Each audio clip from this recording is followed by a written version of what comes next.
Being cool is rarely the path to success. Typically, being cool is the path to dysfunctional relationships because the inherent problem with being cool is self-focus.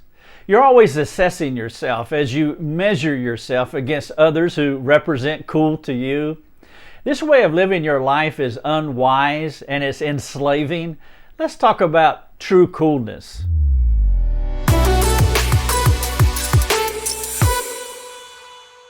Hello everyone, Rick Thomas here. We're helping people live effective lives. This is Teen Devotion number 12. The title of it is Being Cool is Not the Path to Success. Biblical coolness is countercultural. Biblical coolness is something that you might not think about on a regular basis or may have never realized.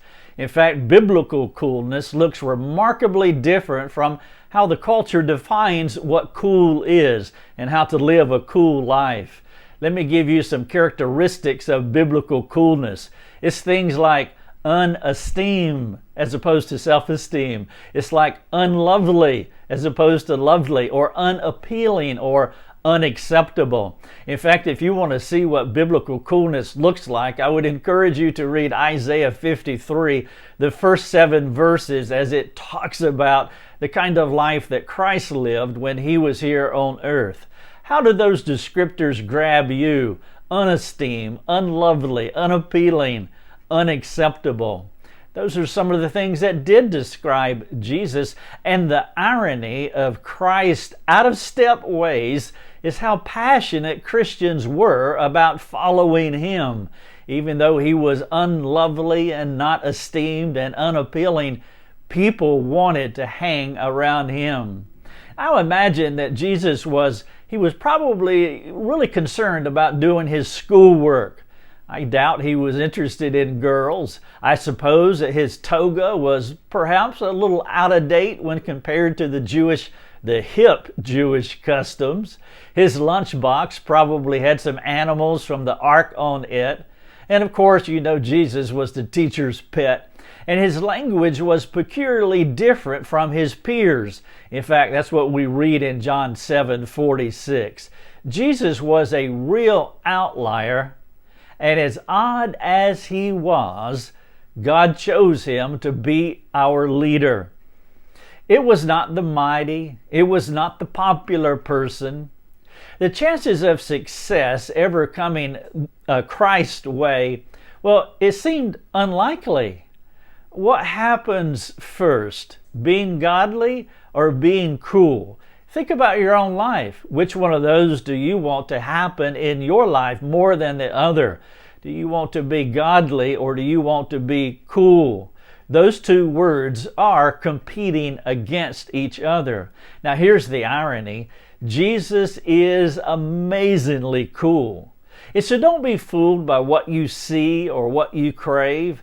Do not succumb to the temptation to follow what our culture affirms as the way, because Jesus is the way. Not only is he the way, but he is amazing as well. His path is the right one.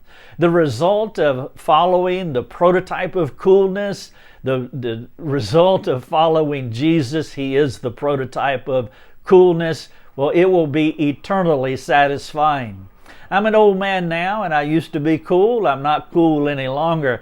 But I remember the bondage of trying to be cool when I was a teenager. I was always measuring myself to others, looking to those that I thought were cool and relevant and wanted to shape my life after them. I was only enslaving myself to them, hoping that they would accept me and approve of me. Well, once I became a Christian, I realized that that was not coolness. True coolness is following Christ. It's carving out your own path, being the person that God wants you to be. This is Teen Devotion number 12. And being cool is not the path to success if being cool means shaping yourself out of something that you see in the world. As I wrap up this video, I want to share a couple of questions with you. Let us know how we can serve you as you think about these questions. If you want to talk to us on our free community forum, you're welcome to do that. Come to rickthomas.net and you can chat with us about this teen devotion number 12 about being cool and what coolness is. Here's the question for you. Whose opinion means the most to you? God's opinion or the view of the culture? Now think about that question. Who do you want to impress, or who do you want to be impressed with you? Do you want to have a relationship with God, and that's the most meaningful thing in the world, and so you're shaping your life to follow Him? Or are you shaping your life after the culture? Now your answer is what influences you the most. Now my follow-up question to that one is, why did you answer the way that you did?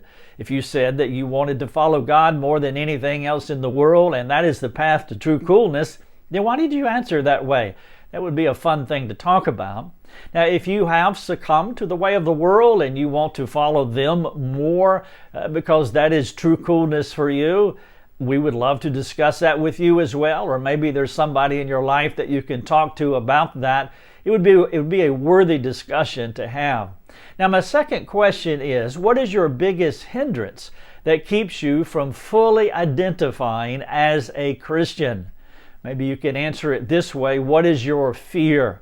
What intimidates you or inhibits you from following the path of Christ? Now, if you want to talk about this video, please, we would love to do that. Please come to our website, rickthomas.net. You can jump on our free community forums and we would chat with you. More importantly, if you have someone that you trust and they're very competent and compassionate and they really have the courage to talk to you in a way that is redemptive and helpful and they have a good understanding of the Bible, please talk to that person and you have a discussion about this idea of being cool, because it is a strong influence on not just teenagers but adults too. Thank you so much for watching the video.